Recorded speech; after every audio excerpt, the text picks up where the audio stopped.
Hey folks, Brendan back from Bluelight, and today I'm going to talk to you about quite a challenging promotion board question. So if you're a serving police officer and you're looking to get promoted to sergeant or inspector or chief inspector, and it's one of the questions I've been practicing with my clients in my one-to-ones and also in the Enforce Advancement group. There's more detail about that below. And it's a question from We Are Emotionally Aware. This is my level 2 question bank here. And it goes along the lines of, how will you support in the future a culture where staff feel comfortable discussing their emotional well-being? Wow, tough question, huh? But it's conceivable you're going to get asked that question. You could even get asked it as, can you tell me about a time in the past when you have supported and enabled a culture where staff feel comfortable discussing their emotional well-being? Now, this is directly from the competence of Emotionally Aware, so there's every chance you could be asked this question.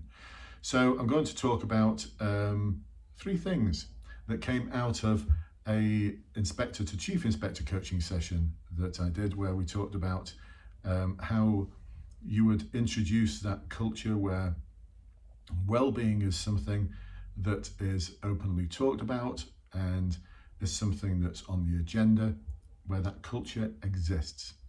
So the first thing, and it might sound a bit mechanistic, but if you're going for a position of chief inspector, inspector or sergeant actually, I would expect you to be knowledgeable about why well-being is so important. And I'd talk about that at the start of the answer.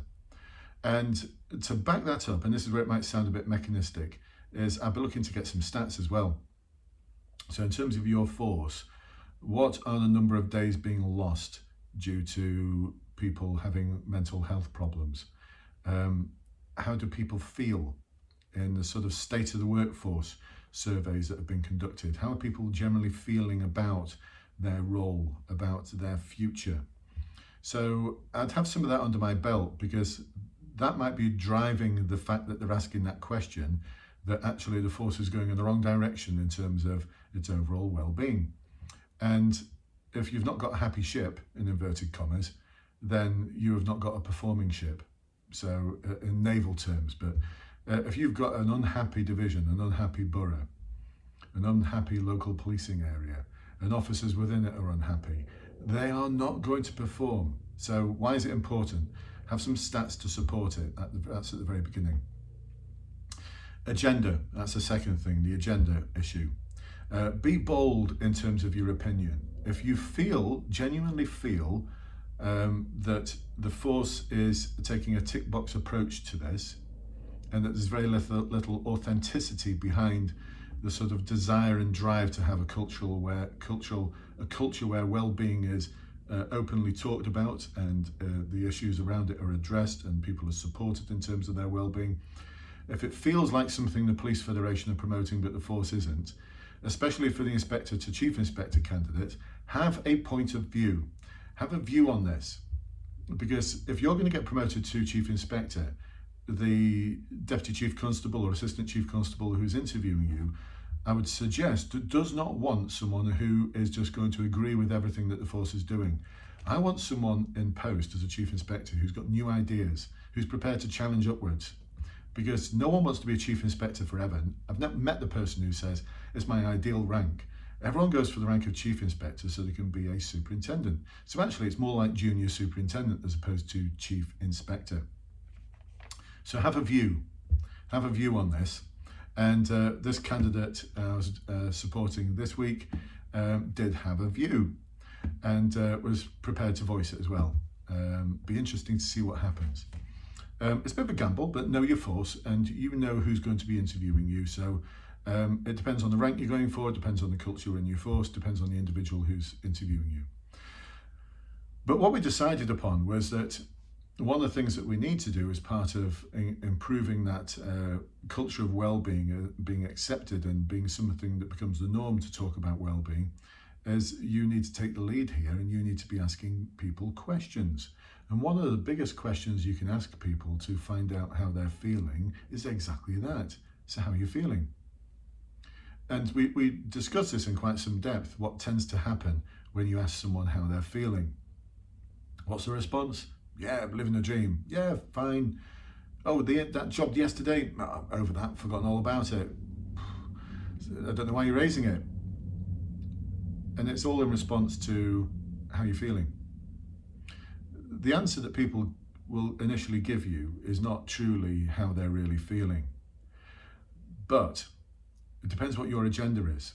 If your agenda is to speak to that inspector, speak to that sergeant about whatever it might be, something else, some performance issue, one of their officers, some job from yesterday, something in the future, and you start off that meeting, whether it be formal or informal, with, so how are you feeling at the moment? Or how are you feeling after that job yesterday? You've got an agenda behind you, which is not about well-being. Is that making sense? So what if the agenda was about just quite simply about their well-being? There's nothing else you're going to ask them about. There's nothing else you want to raise. Tempting as it might be, the only thing you're going to talk about in this conversation is their well-being. So that job you went to yesterday, God, that must have been tough. How are you feeling? How are you feeling after that? I'm all right. You're all right. Now, how are you really feeling? Well, you know, get over it, don't we? You know, life in a blue suit.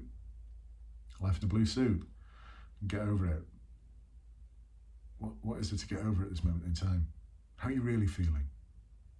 Keep at it, folks. That's the agenda. The agenda behind the meeting is well-being. You want to find out how they are. And by the way, they're not going to open up to you like that, are they? Unless there's a rapport, unless you're comfortable talking to them, unless you know something about them. You can't just walk straight into that conversation. So there's a lot of work that needs doing to build up relationships. So that we felt was really important. The F word question, how are you feeling? And then really sincerely demonstrating empathy. How would I feel if I were in their shoes? How would I feel if I were in their shoes? And get other people to do this as well. So just imagine that you're one of those officers who went to whatever it might be, and you experienced that yesterday. How would you be feeling after that job? How would you be feeling driving home that night? So get other people as well to start thinking about empathy. And then the third thing we decided upon was authenticity as a role model.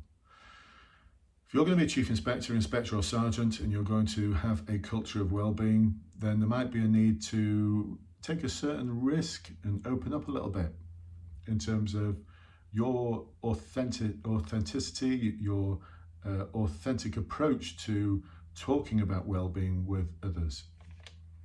So have a think about this. How many times have you heard one of your leaders or managers talking authentically about their well-being and maybe their struggles? I can think of one or two on Twitter, and I think they're awesome characters, absolutely awesome characters who are quite open about their PTSD, the support they had to go through, the struggles they had. These individuals are serious role models. So to what extent are you going to push the boundaries of being a role model for well-being? It's not just about asking questions about other people's well-being.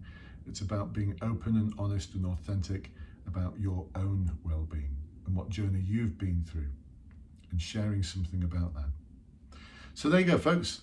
3 things that emerged out of that question from We're Emotionally Aware about how in the future you will introduce a culture of well-being. There was a lot more to the answer, by the way, but it was on a one-to-one where we talked about it for about 45 minutes. But the individual is, I think they're reassured that they're going to have an awesome approach to anything that has anything to do with well-being and culture.